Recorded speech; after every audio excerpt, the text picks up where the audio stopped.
Good afternoon. This is Ian Smalling, and I'm a family nurse practitioner and doing the DNP program at Brandman University. I have a clinical scholarly project that talks about the elderly population age 65 to 95 with dementia-related psychosis, and looking at music therapy, to implement music therapy to reduce psychotic symptoms in those patients over a 3-month period. The stakeholders involved in this clinical scholarly project are the chief psychiatrist. He supports the project and help with some of the fundings and agrees to offer clinical expertise. The director of nursing on the unit will coordinate the ethics committee and provide expertise in privacy, patients' rights, and staff involvement. The social worker will coordinate the daily activities. The activities coordinator, who is a CNA, will work directly with the social worker and will help in gathering data. The unit coordinator will act as a liaison between the various groups and the nursing staff. According to Pandy Permumal and Company, 2015, they emphasize the importance of the stakeholders engaging in influencing clinical outcome.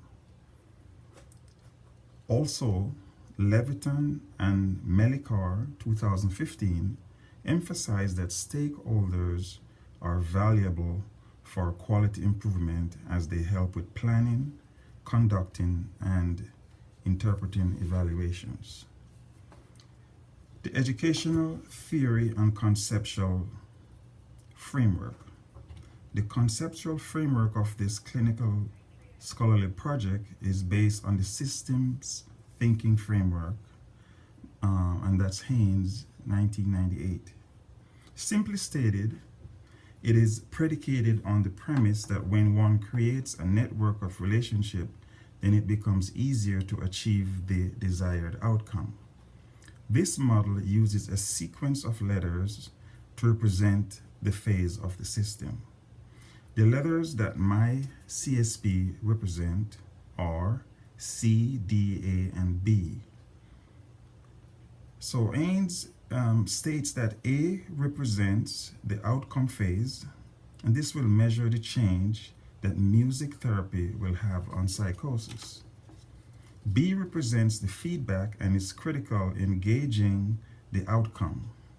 C is the input phase, where the initial clinical question is explored and all the facts are examined. D represents the throughput, or the system itself, and the steps to be followed to arrive at the outcome phase. Educational intervention. The change that this CSP will make is to revolutionize a traditional way of treating psychosis to a new and safer method. Steinberg and Company, 2012, states that 90% of people with dementia are treated with atypical antipsychotics for the neuropsychiatric symptoms, or NPS. The FDA has not approved any antipsychotics for NPS symptoms, and that's what Steinberg and Company says in 2012. Mette and Company, 2013, states that psychosis in the form of agitation is best treated when an individualized approach is applied. The authors conclude that music therapy reduces agitation in patients with dementia-related psychosis. Leviton and Melikar 2015 states that stakeholders help to facilitate the clinical scholarly project by assuring ethical practices are adhered to, by broadening the scope of quality improvement, thus improving outcome and evaluation by facilitating a better buy-in process. The implementation plan. The implementation plan of my clinical scholarly project involves utilization of cost effectiveness analysis and a budget that is practical and flexible. The aim is to provide good quality care with limit on spending due to scarce resources. Humans and Severance 2014 postulate that cost-benefit analysis, cost/cost consequence analysis, cost-effectiveness/utility analysis should not hamper economic evaluation or implementation of any economic strategies that one may be considering. Cost effectiveness and cost utility analysis both have a bearing on the quality adjustment life year, also known as QALY. So this will be my main focus of attention. My patient population, QALY will be taken into consideration, but each patient will benefit from the intervention due to the stakeholders' direct involvement. Of course, the activity director will be paid, but all the stakeholders will donate financial resources and time. Hoffman and Severance 2015 recommend the following steps toward a smooth implementation plan.